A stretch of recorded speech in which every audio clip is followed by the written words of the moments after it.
So yeah, the end of an era. We've got one more fight card in Las Vegas at the end of the year. John Jones, Gustafsson, Cyborg, and who was it? Oh, Amanda Nunes.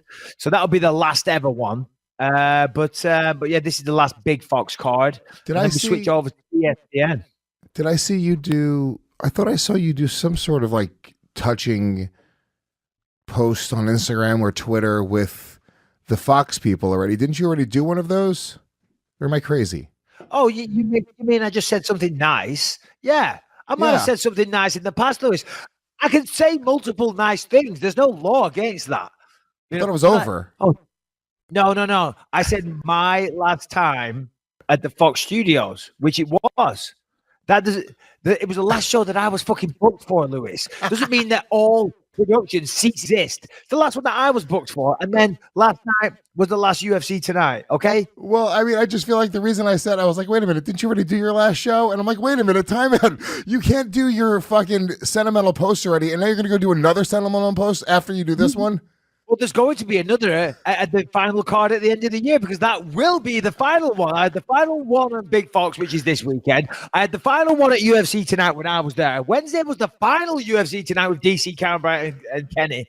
And at the end of the year in Vegas, that will be the last ever card. So go fuck yourself. I'll be sending out a nice little tweet, maybe an Instagram, some poignance, a little, there'll be some emotions on display, Lewis. It's been a happy few years. This new Michael Bisping is laying it on thick. He wants everyone to know that he's got a heart. He's sentimental. He's not the old bad guy that the UFC portrayed him to be on The Ultimate Fighter.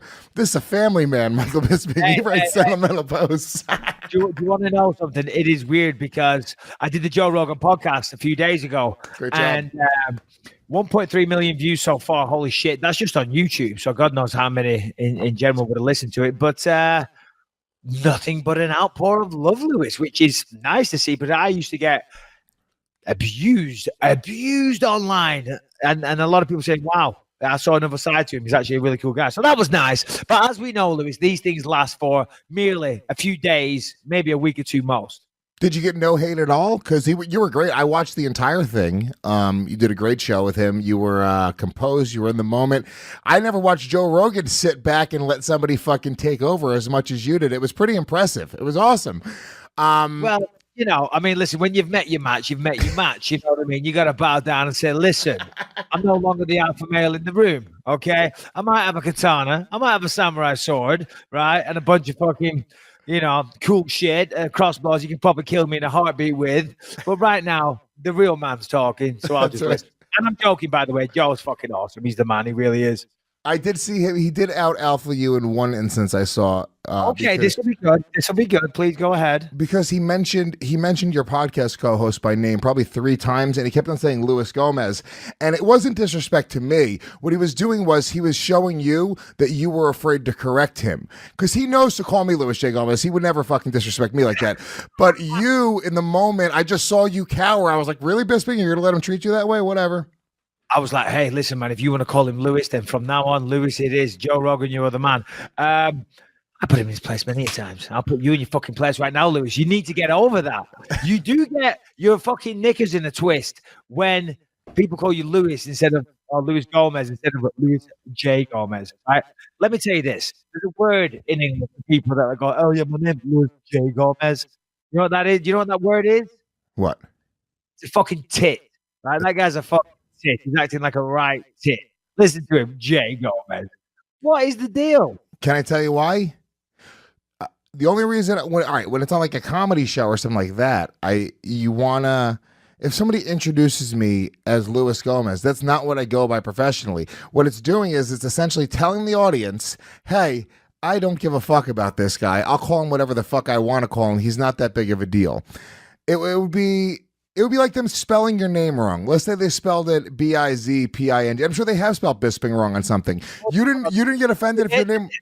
The name gets spelled wrong all the time, and it doesn't bother me. But what you're saying doesn't make sense. There's no logic to that at all. Spelling my name wrong is one thing.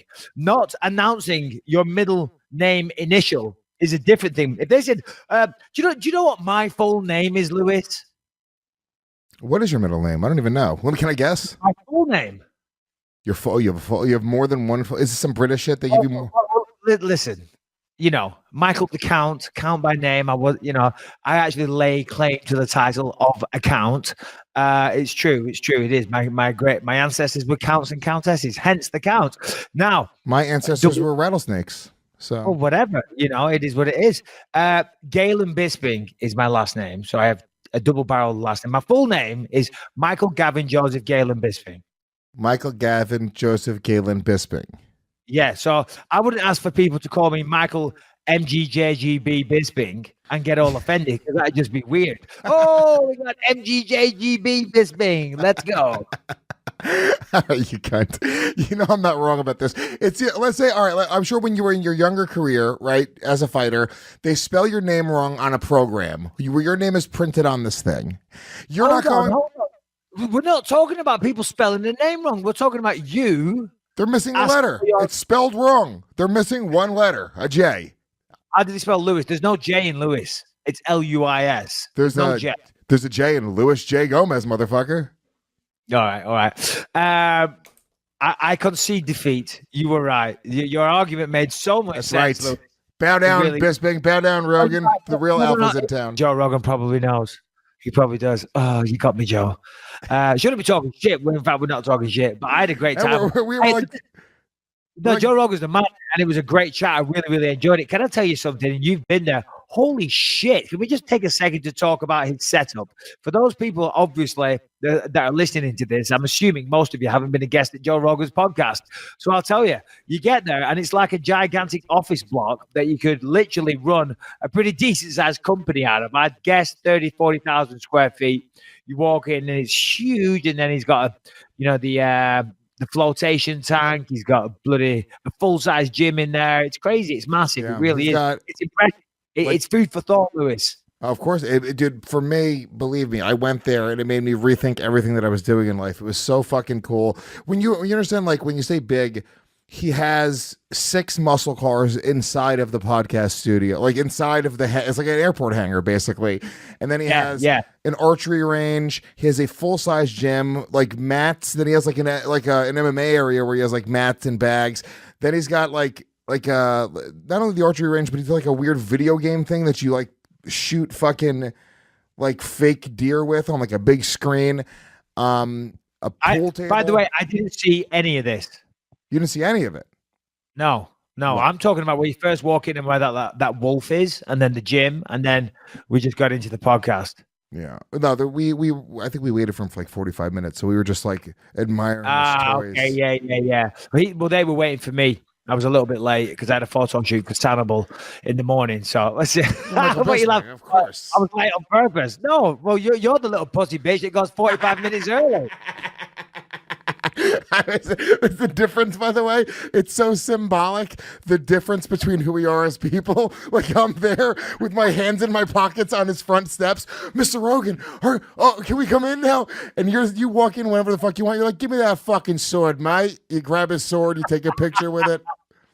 I actually gave him a demonstration on how to put the sword away properly because I'm a black belt in Japanese jiu-jitsu. There's a very specific way you clean the blade, you spin it round, and then obviously back in samurai times when they used samurai swords, you don't know maybe if this guy that you're with, you could trust him or whatever. And if you look down at your scabbard that you keep your sword in, if you look down like that and go old-fashioned way and put your sword in like that, you never know. When you take your eyes off them, they might chop your head off. So you have to develop a way that you can put your sword away without taking your eye off the opponent. So you're here, you go, whoosh, flip it round, and then you put your thumb at the top of the scabbard and you slide the thing up your thumb.